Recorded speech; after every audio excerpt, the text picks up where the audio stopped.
everyone, it's Shelly and Bria. Where are you, Bria? Say hi! Here at Wild Coyote Farm, and today we just wanted to show you how we do our microgreen growing. I know it's a new product for a lot of you. You've been seeing it at local grocery stores from us. A lot of you have been buying it and commenting on how much you love them. And also we sent them a couple of times last year in our CSA, and many of you requested that you'd like to get them more frequently, so that's something that we're planning on this year. So here we are in our little greenhouse that's attached to our garage, where we do a lot of our microgreen growing during the winter time. It's very cold and snowy and blowing outdoors, but nice and toasty in here. So we're just gonna go ahead and show you how we grow them. We do all of our microgreen growing in these special nursery flats. They're not as deep as your regular 10-20 trays, and they're a little bit bigger, and they're much more sturdy. So you can see we already filled these with soil. You can pick them up with one hand, and they're very sturdy, great product.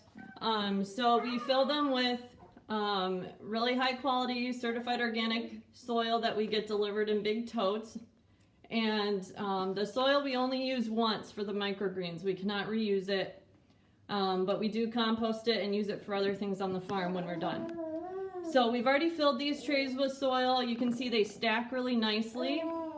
And so we fill them with soil, press it down, and then seeding the microgreens is something that we weigh them out on a scale. It's a very precise, depending on which variety we're growing. We want to make sure we're consistent, so we're not using too much seed, which is wasteful, and also they can get diseased if it's too thick, but we want to be maximizing our yields on a tray. So you can see here we've already seeded these out. This is arugula, that's spicy mix. I've been labeling them to save some time figuring out what's what when we go to harvest. So here I'm going to seed some radish. So when we're seeding, Bria gets very excited about it, but we want to make sure that we're seeding really evenly. All right, once they're seeded, then we water all the trays 3 times to make sure that they're good and moist. And then we actually just restack them like this. So they're stacked up to keep the moisture in while they germinate. So they stay like that for a day, up to 2 days, depending on the temperature in the garage and how quickly they germinate.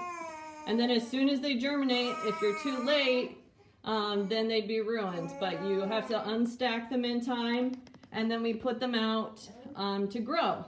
And we water them a couple of times a day. Here you can see we also have shelving in the garage with lights that we grow under, because we don't have enough room out in that little greenhouse in order to have enough space for all the microgreens that we grow. So you can see this one here, for instance, is a mild mix. This tray was seeded 3 days ago. It was unstacked yesterday morning, I believe. And now it's under the light and starting to grow. So that's what they look like when they're first starting out. And then you can see they get a little bigger and they keep on growing. And then when they're about this size, when they're full size, is when we harvest them. Same thing with our seed. We use all of our seed that we use on the farm is all certified organic. We grow everything in soil. A lot of people do grow microgreens hydroponically, but that's not something that we do. We grow everything in high quality soil for the most nutrition.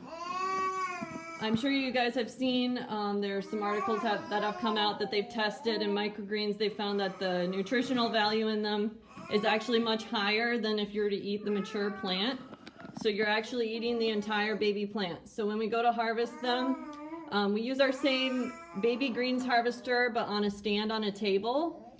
We have a video that you might have seen about that, how we harvest those in the summertime. But the harvester cuts them along here, and then we wash, dry them, and bag them up for you. So that's just a little bit of how they're grown. We also have some cucumber plants in here, is what those are right now, that are growing, getting ready to go into the big greenhouse soon. So just thought we'd show you that. We currently grow, I think, 8 or 9 different varieties. So we have a couple different types of radish. We've done basil, but it doesn't grow super well in the little cooler weather that we have in here right now. Haven't been real happy with that one.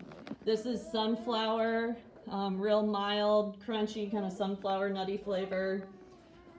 We do the mild mix, we do a spicy mix, we do arugula. These are pea, and these are just a few days away from harvesting. We just started doing broccoli. We also do cilantro, and we're just starting a new one today that we're planting. That's a mix of Asian greens with a little bit of spice in it. We also want to remind you that we are currently taking CSA memberships for this upcoming season. We're about a quarter of our way full, so if you're thinking about signing up, might be something you want to do soon before it fills up. And we really appreciate all of you who support our farm and those CSA members that help to support the costs as we start out the season when we're working full-time before we start having any sales. And then we are more than happy to provide you with our high quality, certified naturally grown produce all season. So let us know if you have any other questions. Feel free to contact us. Thanks for watching.